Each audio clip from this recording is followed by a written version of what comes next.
Previous year questions की series में आज एक और क्वेश्चन डिस्कस करते हैं प्रीलिम्स 2025 से। प्रीलिम्स 25 में आपके सामने दो स्टेटमेंट दिए गए थे और आपको बताना था कौन सा स्टेटमेंट करेक्ट है। पहले स्टेटमेंट में दिया गया था कि जो डस्ट पार्टिकल्स होते हैं एटमॉस्फेयर में वो सब ट्रॉपिकल और टेम्परेट एरियाज में ज़्यादा होते हैं when compared with equatorial and polar regions. मतलब डस्ट पार्टिकल्स सब ट्रॉपिकल और टेम्परेट एरियाज में ज़्यादा होते हैं। और स्टेटमेंट 2 में बताया गया था सब ट्रॉपिकल और टेम्परेट एरियाज में ड्राई विंड्स की जो मात्रा होती है वो कम होती है, they have less dry winds. तो इसका सही आंसर था सी, ऑप्शन सी। स्टेटमेंट 1 तो बिल्कुल करेक्ट है पर स्टेटमेंट 2 जो है इट्स नॉट करेक्ट। तो स्टेटमेंट 1 का एनालिसिस करते हैं जहां पे सब ट्रॉपिकल और टेम्परेट एरियाज के बारे में बताया गया था। तो सब ट्रॉपिकल एरियाज क्या होते हैं, जो कि 20 डिग्री लैटिट्यूड से 30 डिग्री लैटिट्यूड के बीच में आते हैं और यहाँ पे बहुत डोमिनेंस होती है डेजर्ट्स की, जैसे कि Sahara, Thar desert, Atacama, Kalahari desert, ये सारे डेजर्ट्स इसी लैटिट्यूड के बीच में आते हैं।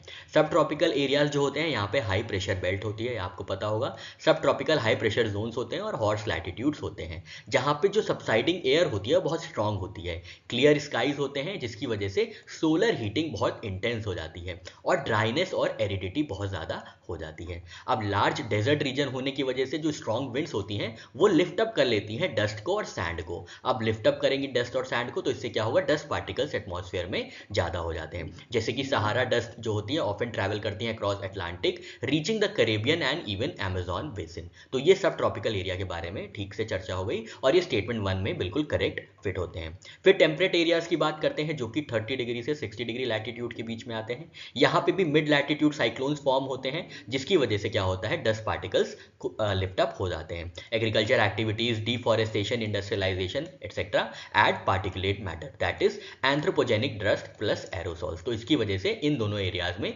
ज्यादा डस्ट पार्टिकल्स होते हैं compared with equatorial and polar regions. Statement 2 में बताया गया था सब ट्रॉपिकल और टेम्परेट एरियाज में ड्राई विंड्स की जो अमाउंट होती है वो कम होती है, they have less dry winds. तो ये बिल्कुल इनकरेक्ट है, अभी हमने देखा।